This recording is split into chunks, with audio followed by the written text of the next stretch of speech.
Similar triangles are going to be formed when two objects cast a shadow at the same time of day. The reason they're going to be similar is because the object and the shadow will form a right angle to the ground,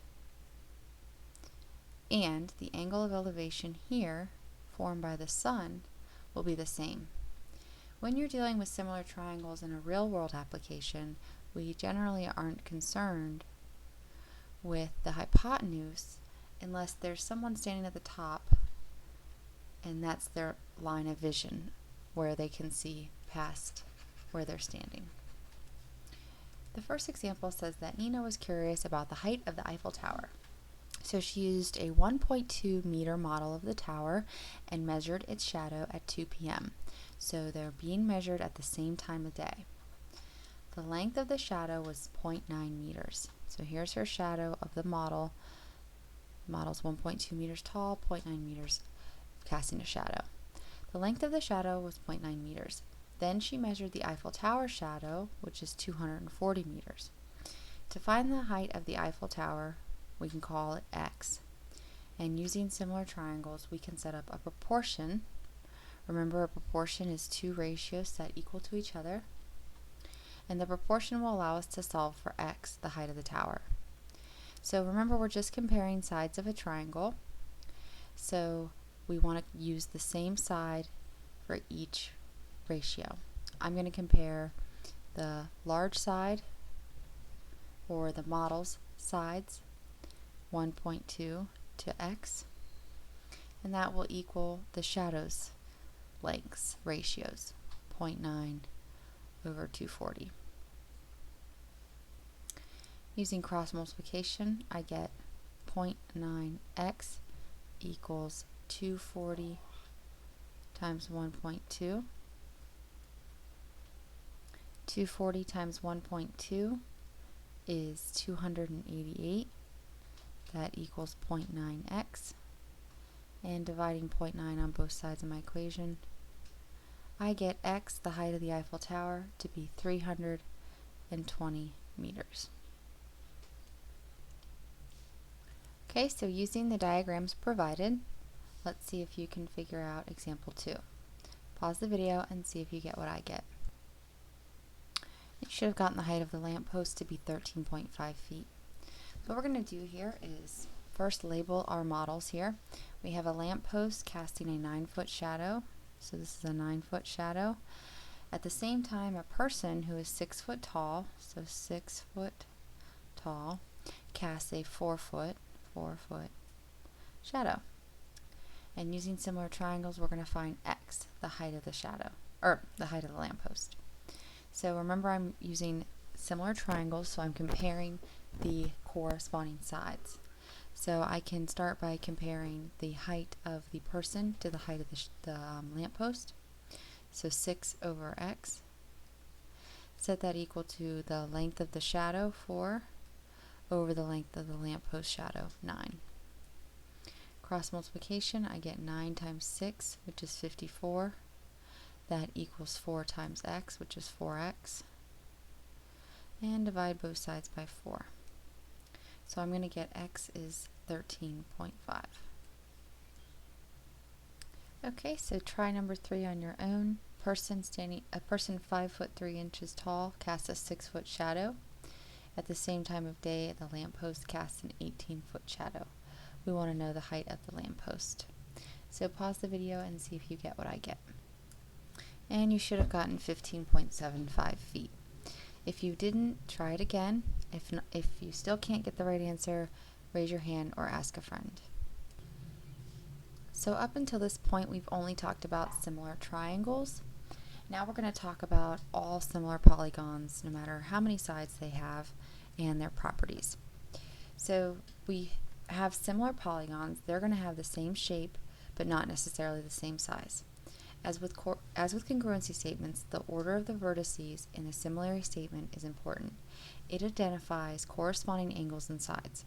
So this is called a similarity statement. When you write down one polygon similar to another, you absolutely 100% must match all corresponding angles based on where they go in their similarity statement. So if we look at the picture here off to the right, our job is to match angle measures. I has nothing marked on its angle, so it's going to be in the same position as N in our similarity statement. E has one arc here, so the next letter in our similarity statement is going to be J, which also has one arc. F, which has 1, 2, 3 arcs, is going to go with K, which has 1, 2, 3 arcs. G has 1, 2, 3, 4, so it goes with L, 1, 2, 3, 4. And finally H, 1, 2, so it goes with M, 1, 2. Remember, with similar polygons and similar triangles, we're setting up proportions to find missing sides or to find scale factors, which brings us to our next part. Scale factor is going to be the ratio of the lengths of corresponding sides of two similar polygons. So before, when we were matching up small side to small side, large side to large side, middle side to middle side, and reducing that fraction is called our scale factor. So in example A, it says find the scale factor of the following similar triangles. Scale factor is going to be our reduced ratio. Very important thing to note. We are going to use our similarity statement when trying to find the scale factor. Don't just try to eyeball it and guess which sides go over which sides, because sometimes you won't be able to match small to small, medium to medium, because if you look down here, we don't have all the sides, so we don't really know which one is smallest and medium and largest. So we want to find the scale factor. So let's get used to using the similarity statement.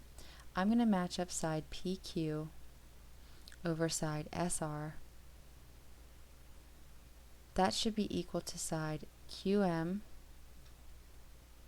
over side RT. And then finally that should be equal to side PM over side ST, because they're located in the same position in our similarity statement. So when I set up all of these ratios and reduce the fraction, that number is called my scale factor. So I'm going to take a second and set up all of these ratios. PQ is 24 over SR, which is 8. That should equal QM over RT, so 12 over 4. And that should equal PM over ST, so 21 over ST, which is 7. Now my calculator, I'm going to type 24 divided by 8, press math, enter, enter. And each time, 24 divided by 8 gives me 3 over 1, 12 over 4 gives me 3 over 1, and 21 over 7 gives me 3 over 1.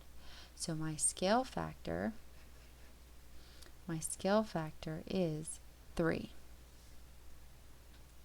When it says verify the sides are proportionate, that's what we did here. When all of these ratios are equal, that means that the sides are proportionate. Alright, doing the same thing we just did in example A, I'd like you to try on your own in example B. First, by setting up your ratios, reducing your ratios, and then verifying the sides are proportionate. And after you reduce each of your fractions, you should get a scale factor of 10/3. So in this one, I'm going to match my small to small, my medium, and be very careful this time. Medium in this case is going to be, oops, see, I wasn't careful, I just did small to small, but 3 is not the smallest side in this triangle. 1.5 is my smallest side. Medium in this triangle is 10, and medium in this triangle is my 3, and large in this triangle is 15, large is 4.5. And I would just verify that by using my similarity statement. UV last two letters goes with XZ.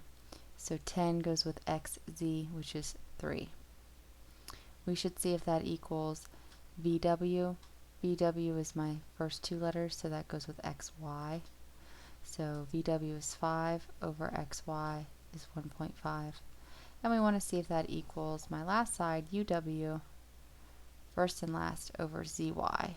UW is 10, or sorry, UW is 15 over ZY, which is 4.5. When I put all of those in my calculator, 10 divided by 3, math, enter, enter, gives me 10/3. 5 divided by 1.5, math, enter, enter, gives me 10/3. And 15 over 4.5, math, enter, enter, gives me 10/3. So yes, the sides are proportionate. My scale factor is that reduced ratio, 10/3. Okay, so like I said, you're not always going to have all of the given sides, so you're not always going to know which is the largest and which is the smallest. You're actually going to have to use your similarity statement to match.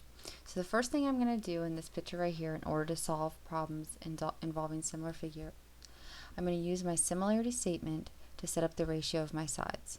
I'm going to set up AC over VW. That should equal CD over WY. That should equal DF over YZ, just using my similarity statement. And that should equal AF over VZ. And then I'm going to look at my picture and see which of these values I have. AC I don't have, VW I don't have, so I'm definitely not using that one. CD is 9 and WY is 6. So this right here, if I reduce it, 9 divided by 6, math enter, gives me 3/2. 3/2 is my scale factor. I'm going to use that number to solve for x and y separately. Okay, I figured out that. DF is x and YZ is 10. So this will be my first proportion that I solve. The second proportion, I got to look for my y now. I'm still going to use this 9/6 as my scale factor, or 3/2, and that should equal, well, we did 9 over 6, so we want to look for FD. We found that one. Which one goes with ZV? Well, I have DF, we did that, and YZ, we did that, and now what's left over is AF, 12, over VF. Oh, I messed up, VZ.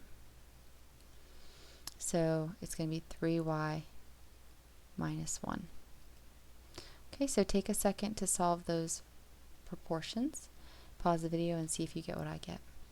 And you should have gotten x is 15 and y equals 3. If you did not, try it again, see if you can find your mistake, or raise your hand or ask a neighbor.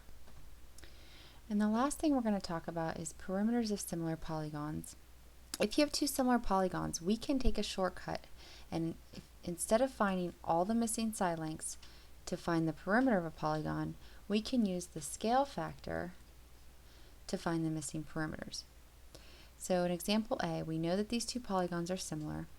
We first want to find the scale factor, and then we're going to use that scale factor to find the perimeter of each polygon. So our first goal, scale factor. Well, the only side length that we have in polygon WXYZ is side 4, which is corresponding to side WX. So we got to figure out which side goes proportionate with WX, or goes in the ratio with WX. WX is the first and last letter, so it's going to go over QM, the first and last letter of our similarity statement. Now I plug in the numbers. WX is 4 and QM is 8. Reduce that ratio, I get 1/2. This number right here is my scale factor. So now I'm going to use that 1/2, that scale factor, to find my missing perimeter of WXYZ. Well, it's easy to find the perimeter of NPQM because perimeter is just the sum of all the sides, or the walking distance of all the sides. So I'm going to add 9 plus 10 plus 7 plus 8 to get a perimeter of 34. Now, we said side WX over side QM gave us a ratio of 1/2. So the perimeter of WXYZ, which we'll call perimeter X, over the perimeter of NPQM will have a scale factor of 1/2. So first we're going to cross multiply. We get 2x equals 34, and then we divide by 2. So we get this polygon, WXYZ, has a perimeter, which we called X, equal to 17. Okay, so using that same exact steps, I want you to try example B. Pause the video and see if you get what I get. Okay, so you should have gotten a scale factor of 2/3 or 3/2, depending on how you set it up, and a perimeter of 36 for triangle DEF. Alright, so our first goal here is to figure out the scale factor. So the side length that we have in DE, or in triangle DEF, is DE. So I need to match DE with its corresponding side, AB. So I can get the scale factor if I put side AB over DE, which AB was 6 and DE is 9. 6 divided by 9, well, they both have a common 3 in common. So 6 goes into 3 twice, and, 3 goes into 6 twice, and 3 goes into 9 3 times. So there's my scale factor. Now I can find the perimeter of triangle ABC by adding up all the sides. 6 and 8 is 14 plus 10 is 24. So the ratio of 2/3 is going to equal the ratio of the perimeters. So we know the first perimeter is 24, and that has to equal the scale factor 2/3 using x on the denominator. So I'm going to cross multiply. I get 2x equals 3 times 24, which is 72. Divide both sides by 2. So I get x, the perimeter of this triangle, is 36.